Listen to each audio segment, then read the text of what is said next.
সারা দুনিয়ার মানুষ যে কৃষ্ণচরণের দাসত্ব পাওয়ার জন্য বছরের পর বছর তপস্যা করে, ব্রত করে, সেই কৃষ্ণ যে চরণ তলের দাসত্ব স্বীকার করেছে, যে চরণ সেবা কৃষ্ণ নিজের হাতে করে, তিনি হলেন শ্রীমতী রাধারানী। সেই শ্রীমতী রাধারানীর এই রাধা নামের কি অপ্রাকৃত দিব্য মহিমা, এবং এই রাধা নাম করলে কি কি চমৎকার হতে পারে, আসুন আজকের ভিডিওতে আমরা তাই নিয়েই আলোচনা করব। রাধে রাধে সুধী ভক্ত স্বজন, আপনাদের চরণে শতকোটি প্রণাম জানিয়ে আজকের ভিডিও শুরু করছি।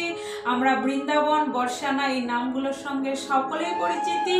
এই বৃন্দাবনের একজন ভক্ত যিনি মনুষ্য দেহ পাই নাই, মনুষ্য দেহ না পেয়েও কি করে কৃষ্ণ প্রাপ্তি হলো, কি করে কৃষ্ণ চরণ পেল, আসুন আজকে সেই ঘটনা নিয়ে আমরা আলোচনা করব।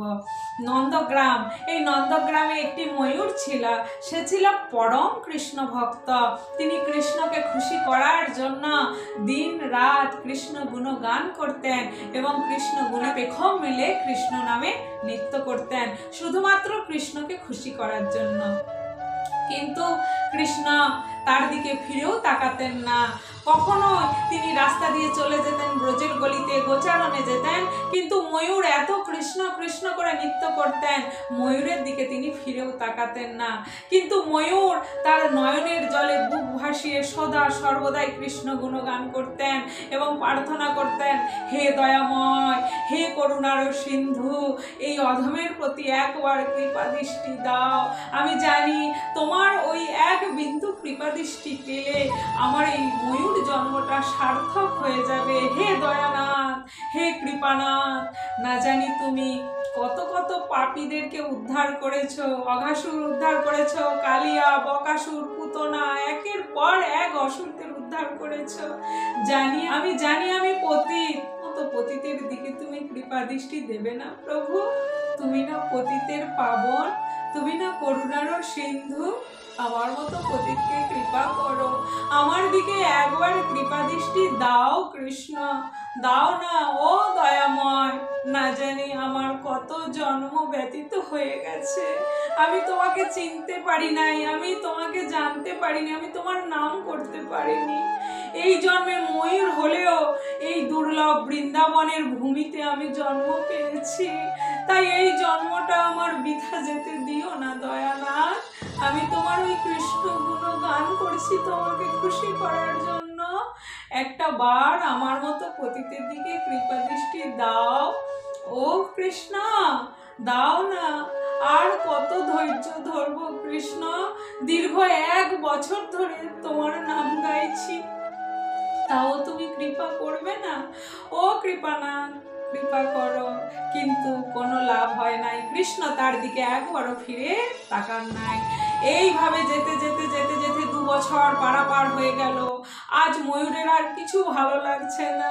এতদিন তো কৃষ্ণকে খুশি করার জন্য কৃষ্ণ গুণগান করলাম, কৃষ্ণ আমার দিকে একটা বারও তার কৃপা দৃষ্টি দিল না কেন? কৃষ্ণ বলছে না, ও কৃষ্ণ, ও কৃষ্ণ, এবার যদি না তুমি আসো আমি এখানেই আমার প্রাণটা ত্যাগ করে দেব, ও দয়াময়, ও কৃষ্ণ বলে ময়ূর খুব কাঁদছে। ওই রাস্তা দিয়েই একটা ময়না পাখি যাচ্ছিল, ওই ময়ূরকে কাঁদতে দেখে তার সামনে আসলো। ও ময়ূর, ময়ূর, তুমি কৃষ্ণ কৃষ্ণ বলে এত কাঁদছো কেন?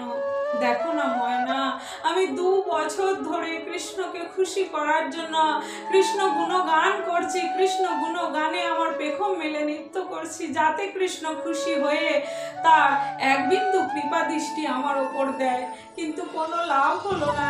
এই 2টা বছর কৃষ্ণ গুণগান করে কাটিয়ে দিলাম, কিন্তু কৃষ্ণ আমার কাছে এলো না ময়না। আমার এই ময়ূর জন্মটাই বৃথা হয়ে গেল, এই বৃন্দাবনের ভূমিতে জন্মটাই আমার বৃথা হয়ে গেল। ময়ূর, ময়ূর, শান্ত হও, তুমি শান্ত হও। আচ্ছা, এতদিন তো তুমি নন্দগ্রামে কৃষ্ণ গুণগান করলে, কোনো লাভ হলো না। আমি তোমায় বলছি, যাও, শুনেছি সেই বৃষভানু দুলারি, বৃষভানু রাজার কন্যা শ্রীমতী রাধারানী পরম করুণাময়ী, তিনি কৃপার বর্ষণ করতে পারে। যেমন বর্ষাকালে অঝরে বৃষ্টি হয়, তেমনি সেই শ্রীমতী রাধারানীর কাছে কেউ যদি প্রার্থনা করে তিনি তার কৃপার বর্ষণ করে। যাও তুমি বর্ষানায় গিয়ে কৃষ্ণ নাম করো, দেখবে অবশ্যই ফল পাবে। তখন ময়ূর নাচতে নাচতে যাচ্ছে বর্ষানায়। আজ বর্ষানায় বৃষভানু দুলারীর মহলের বাইরে তিনি কৃষ্ণ গুণগান করেছেন। কৃষ্ণ কৃষ্ণ কৃষ্ণ হরে কৃষ্ণ শ্রী কৃষ্ণ গোবিন্দ হরে মুরারি, হে নাথ নারায়ণ বাসুদেবায় বলে নৃত্য করছে পেখম মেলে। শ্রীমতী রাধারানী মহল থেকে ছুটতে ছুটতে আসছে। কে রে, কে আমায় আমার প্রিয়তমের নামটা শোনালো রে, কে আমায় এই মধুমাখা হরিনাম শোনাচ্ছে রে, কে আমার প্রিয়তমের নাম শোনালো। তখন বাইরে এসে দেখছে ময়ূর কৃষ্ণ গুণ গান করছে আর কৃষ্ণ নামে নৃত্য করছে। তখন শ্রীমতী রাধা রানী ময়ূরের কাছে এসে ময়ূরকে সুন্দর করে আলিঙ্গন দিল। ওরে ময়ূর রে, তুই জানিস না তুই তোর অজান্তে আমায় কত বড় উপহার দিলি রে, আমার প্রিয়তমের নাম তুই আমায় গিয়ে শোনালি রে। ও ময়ূর, ও ময়ূর, আজ আমি অত্যন্ত কৃত হয়েছি রে, আজ তুই আমার প্রিয়তমের নামটা শোনালি। ময়ূরকে জড়িয়ে ধরছে। ময়ূর, ময়ূর, তুমি কাঁদছো কেন, তোমার এত দুঃখ কিসে? তখন ময়ূর বলছে, জানো তো রাধে, আমি এত বছর নন্দগ্রামে কৃষ্ণ গুণগান করছি কৃষ্ণকে খুশি করার জন্য, কিন্তু কোনো লাভ হয় নাই। কৃষ্ণ আমার দিকে ঘুরেও একবার তাকালো না, কোনো লাভ হলো না, আমার 2টা বছর বৃথা চলে গেল। তখন শ্রীমতী রাধারানী বলছে, কে বলেছে কৃষ্ণ নামে লাভ হলো না? সেই কৃষ্ণ নামের কৃপাতেই তো আজ তুমি আমায় পেয়েছ, আজ তুমি রাধা পেয়েছ। কে বলেছে সেই কৃষ্ণ নামের কোনো লাভ হয় নাই? এতদিন শুনেছিলাম তোমার কৃপার কথা, তোমার করুণার কথা, কৃপার বর্ষণ করতে পারো রাধে। আজ আমি জানলাম সত্যি তুমি কৃপা বর্ষানে বালি রাধে, সত্যি তুমি কৃপা বর্ষানে বালি। তবে তুমি যে আমায় আলিঙ্গন দিলে রাধে, মনে হলো আমার অপ্রাপ্ত সমস্ত কামনা বাসনা পূর্ণ হয়ে গেল। এতদিন যে আমি কৃষ্ণ পাই নাই সেই দুঃখ আমার ঘুচে গেল, মনে হয় আমার অতৃপ্ত বাসনা সব পূর্ণ হয়ে গেল। ও রাধে, ও রাধে, আমাকে কৃপা করো, আমি যেন এইভাবে বাইরে রাধা নাম গুণগান করতে পারি। আর আমি কৃষ্ণ কৃষ্ণ বলবো না, এইবার আমি রাধে, জয় রাধে, শ্রী রাধে বলে আমি গায়ন করব। শ্রীমতী রাধারানী বলছে, না না না না ময়ূর, এবার তোমার কৃষ্ণ কৃপা হবেই হবে।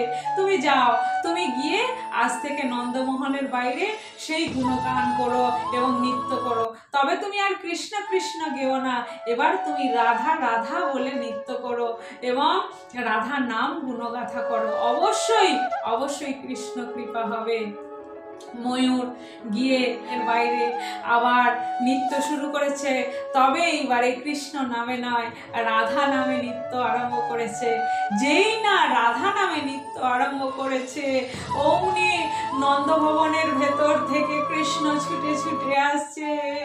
ওরে, কে আমার রাধা নাম গাইছে রে, কে আমার প্রাণের শরীর নাম গাইছে রে, কে আমার প্রাণের শরীর সুধা মাখা নামটা আমার কর্ণে শোনালো রে।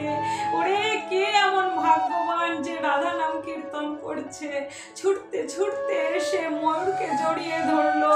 ও ময়ূর, ও ময়ূর, আজ তুমি আমায় রাধা নাম শোনালে, জানো তুমি আমায় কত অমূল্য ধন সম্পদ দিলে। ময়ূর তো অবাক হয়ে গেল, বলছে, কি গো ছেলিয়া, এতদিন কৃষ্ণ কৃষ্ণ বলে গুণগান করলাম, 2টা বছর কৃষ্ণ নাম করে কাটিয়ে দিলাম, একটা বার তুমি আমার দিকে ফিরেও তাকালে না। আজ যেই না আমি রাধা নাম শুরু করেছি, অমনি তুমি আমায় আলিঙ্গন দিলে প্রভু। তখন কৃষ্ণ বলছে, ময়ূর, তুমি জানো এই রাধা নাম আমার কত প্রিয়, আমি যে রাধা নামের সদাবাসী। কেউ রা কথা বলার সঙ্গে সঙ্গেই আমি তার পিছন পিছন দৌড় দিই ধা কথা শোনার জন্য। যেই না রাধা কথাটি উচ্চারণ করে, সঙ্গে সঙ্গে আমি তাকে আমার বুকের মধ্যে জড়িয়ে ধরি এবং তাকে বলতে থাকি, ময়ূর, ময়ূর, তুমি বলো না রাধা নামটি আরেকবার বলো ময়ূর। ময়ূর আমার কান দুটো সার্থক করি আমার প্রাণেশ্বরীর নামটা শুনে। ময়ূর ময়ূর আরেকবার রাধা নামটা বলো না। তখন ময়ূর সঙ্গে সঙ্গে আবার বলতে লাগলো, রাধে জয় রাধে কৃপা বর্ষানে वाली রাধে। যেই নাম ময়ূর রাধা নাম করতে লাগলো, তখন কৃষ্ণ আনন্দে রাধা নামে নৃত্য আরম্ভ করলো। কৃষ্ণ বলছে, শোনো ময়ূর, তুমি আমায় এত অমূল্য নাম শোনালে, আমার প্রাণেশ্বরীর নাম শোনালে, আমিও তোমায় কিছু দিতে চাই এবং জগতের মানুষকে বলে যেতে চাই যে আমার শ্রীমতী প্রাণেশ্বরীর রাধা নামটি গায়ন করে আমি অত্যন্ত প্রীত হই এবং যে রাধা নাম গায়ন করে তাকে আমি আমার মস্তকে ধারণ করি। আজ থেকে আমি তোমায় কথা দিলাম, তোমার ওই ময়ূর পুচ্ছ আমি সদা সর্বদাই আমার মস্তকে ধারণ করব। তাহলে বুঝতে পারছেন, যখন অনেক চেষ্টা করার পরও যেখানে কৃষ্ণ কৃপা হয় নাই, একমাত্র রাধা নামে সেখানে কৃষ্ণ কৃপা হয়ে গেল এবং সেই রাধা নামে কৃষ্ণ এত তৃপ্ত হলো যে তাকে মস্তকে ধারণ করলো। তাহলে দেরি কিসের? সারাদিনে করছেন, সংসারের প্রতি কর্তব্য কর্ম অবশ্যই করতে হবে, কিন্তু সেই কর্ম করার ফাঁকে ফাঁকেই মুখটা তো আমাদের খালিই থাকে। সারাদিনে না জানি কত আনবা কত কুকথা বলি। আসুন না, আজ থেকে আমরা সবাই মিলে প্রতিজ্ঞা করি, অন্তত কাজের ফাঁকে ফাঁকেই মুখ দিয়ে আমরা রাধা শ্রী রাধা জয় রাধা এ নামটি নিতে থাকবো। এবং প্রত্যেক দিন যেমন আমরা নিয়ম করে খাবার খাই, অফিসে যাই, সংসারের প্রতি কর্তব্য করি, তেমনি 5টা মিনিট করে আমরা শ্রীমতী রাধা রানীর নামটা করব। তাহলে দেখবেন এই দুর্লভ মনুষ্য জন্ম অতি সহজেই সার্থক হয়ে যাবে। এই মনুষ্য সাধন দেহ শুধুমাত্র ভগবত প্রাপ্তির একমাত্র উপায়। তাই আসুন না, এই দুর্লভ মনুষ্য জন্ম পেয়ে আমরা সবাই মিলে প্রতিজ্ঞা করি যেন আমরা প্রত্যেক দিন 5টা মিনিট করে হলেও এই রাধা নামটি নেব। হরে কৃষ্ণ, হরি বল। ততক্ষণের জন্য ভালো থাকুন, সুস্থ থাকুন। জয় রাধে।